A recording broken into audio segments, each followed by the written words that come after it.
Recently released on Steam by Nautlander Studio, Dojoran is a 1-bit 2D action platformer with incredibly precise controls and addictive gameplay.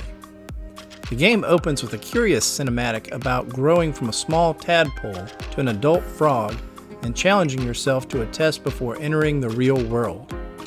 Featuring 28 stages with an exceptionally balanced difficulty curve, Dojoran teaches most of the game's mechanics through well-crafted level design. The first stage features 3 signposts, which warn you about distinguishing between hazards and non-hazards, and the second informs you that frogs do not eat apples.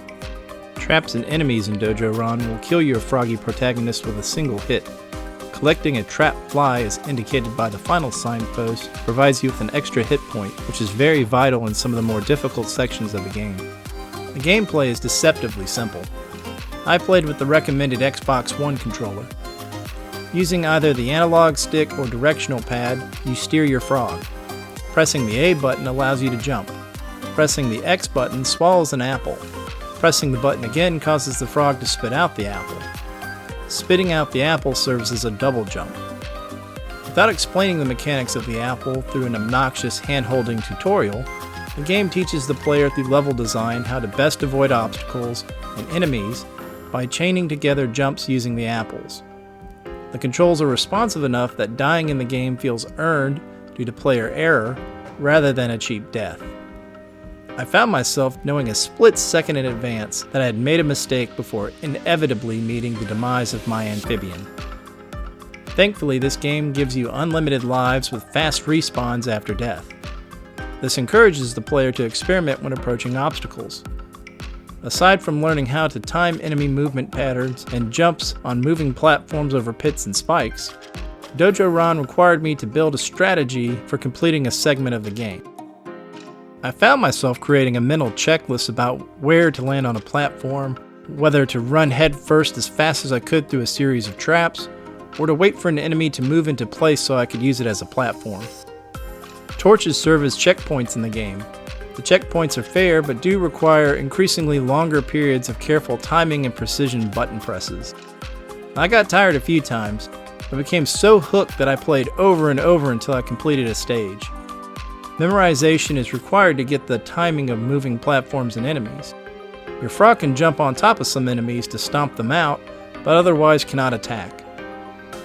Journeying across the stages, the enemy types and traps vary, with enemies firing projectiles in later levels, and large gaps requiring complex jumps to clear bottomless pits or spikes. I really enjoy the game's simple but humorous art style. The chubby frog runs like a ninja version of Kermit the Frog with arms flailing. When he dies, his arms and legs wave around in an amusing fashion. The enemies share the cute aesthetic with silly-looking birds and snails. Large fists pop out of the ground to serve as platforms while simultaneously attempting to push you into spikes.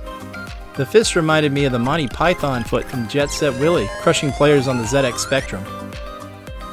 Spike balls and swinging scythes require you to time your jumps, and boulders roll after you as you dodge pits and traps. The groovy Chiptune soundtrack fits the style of the game with an old-school arcade feel. As the action intensified with each level, I found the soundtrack kept pace. The sound effects also serve to evoke an earlier era, as the frog's jump reminds me of Mario's jump in the original Super Mario Bros. The sound of the frog hitting walls is a nice attention to detail that gives the player feedback through thoughtful sound design. 2 patches released since the game came out earlier this month. The most recent patch, published a few days ago, slightly tweaks the controls and changes the user interface to provide a larger viewing window for the player. Playing post-patch, I appreciated the changes without noticing any drastic alterations to gameplay.